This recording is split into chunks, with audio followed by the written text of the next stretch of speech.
Borci, já vás zdravím u tohle videa. Dneska nemáme ochutnávku 2 tady drinků, ale musíme jít koupat. Kamera! Nemáš něco za výměnu, tyhle ty dělali si sušenky? Černý mají to? Nemáš mi za pití broče. Počkej, to je výborný, tak jo. Takže koupili jsme iced tea broskev tady drink. Malinu tady drink. Výborné, ne? No a my se to jdeme pustit, ochutnávka. Použijeme tohle chábra. A ty můžeš vylézt. Nazad! No tak víte někdo, jak to chutná. Ne! Malinovka si bude předpoklad, takže nejdřív na tu broskev. Dobře. Takže teď ochutnáte a řeknete, jak to chutná, ano? No! Je to docela dobré. Solidních 7,5 z 10. Tady.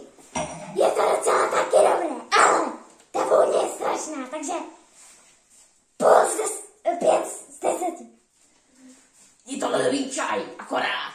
Daj tam trochu moc cukru. No, takže Budu vypadat nějaký blbec. tady jste viděli sami a teď jdeme na tu malinu. No, takže jdeme to ochutnat. No, tady to máš. Teď to zase ochutnat.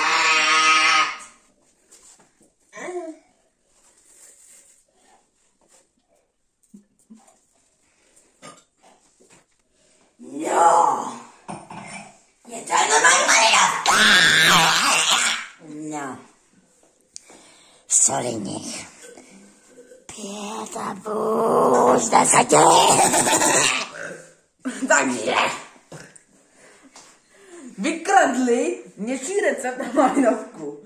Takže tady přes ten krásný recepty a proto ti dávám 6 z 10. Teti! Dobré to, malinovka, ale dávám tomu 5 z 10. Dobře, a to je konec, dámy a pánové, tohle videa a já se s váma loučím.